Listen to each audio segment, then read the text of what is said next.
Hello,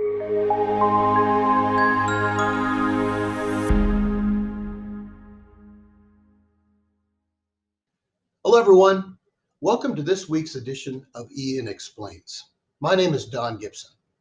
Ian Explains is a segment we put on where an EN engineering expert helps dissect a specific utility topic for us and make it easier to understand.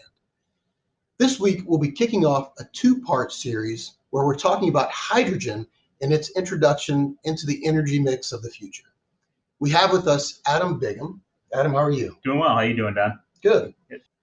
Adam is Executive Vice President of EN Engineering's Utility Business Unit. So Adam, let's kick off by asking the question, what is hydrogen? How is it produced? Sure. Yeah, so hydrogen is a clean burning fuel and is gaining a lot of traction within the energy industry these days. And a lot of times when you hear about hydrogen, you're going to hear a color associated with it. And really the colors just refer to how the hydrogen is produced. So you might hear green, you might hear blue, pink, gray. Today we're going to talk a little bit about green and blue hydrogen and what that means. So when you think about green hydrogen, this is the cleanest version of hydrogen and how it's produced. There's no greenhouse gas emissions associated with this. And typically it's produced through renewable energy. So when you think about things like solar or offshore wind, taking the electricity produced from those renewable sources and then taking that and through a process called electrolysis of water, producing hydrogen. So that's green hydrogen. When you look at blue hydrogen, that's referring to hydrogen that's produced by using natural gas and associated carbon capture and storage technology. So blue hydrogen, there's definitely an application within the United States because there's an abundance of natural gas that could be utilized for this process. So why is hydrogen such a desirable source of fuel? So it's very desirable because it's clean burning. So when I say clean burning, typical fossil fuels may generate CO2, carbon dioxide that goes into the environment. So hydrogen actually produces water vapor as its byproduct. So it's a clean burning fuel. This is recognized by industry experts and all the way up through our Department of Energy. So our new Secretary of Energy, Granholm, has just implemented a program called Energy Earthshots, where there's a focus on clean energy technology and advancing those within the industry. And the very first focus of that initiative is going to be around hydrogen for that very reason. Yeah. So how are utilities utilizing hydrogen in their energy mix?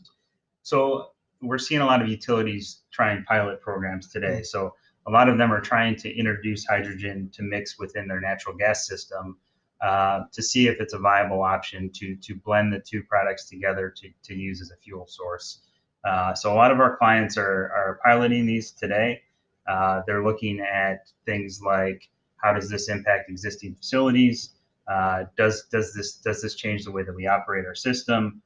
Do we need to upgrade our materials? So there's a lot of different things that are being considered as utilities are looking at this technology. Perfect.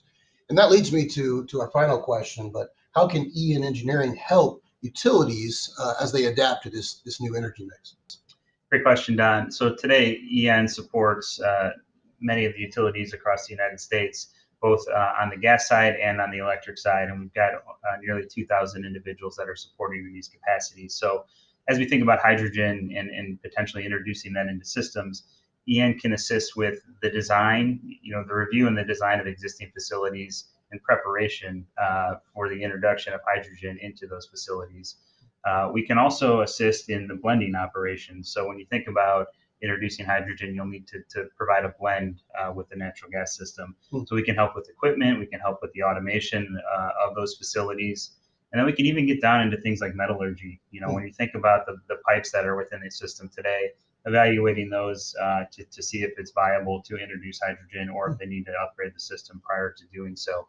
So there's a number of ways we can do that today on the natural gas side. And then also when you think about on the electric side of the business, one alternative for utilizing hydrogen is to utilize it in place of battery storage. So when you think about an offshore wind application, you may have a windy day and you produce excess electricity. So instead of finding a way to store that within a battery, you can take that excess electricity and produce hydrogen, and that becomes a viable option to store energy. So that's another alternative. Sure. So Adam, thanks again for being with us here today. and talking us through hydrogen and its future use in the energy mix. For those of you watching online, please feel free to comment, like, or share in order to be entered into a contest to win a gift card. Make sure to join us next week as we talk through hydrogen blending and what that means and how EN can support utilities with that. So Adam, thanks again. Be safe. Thank you, Don.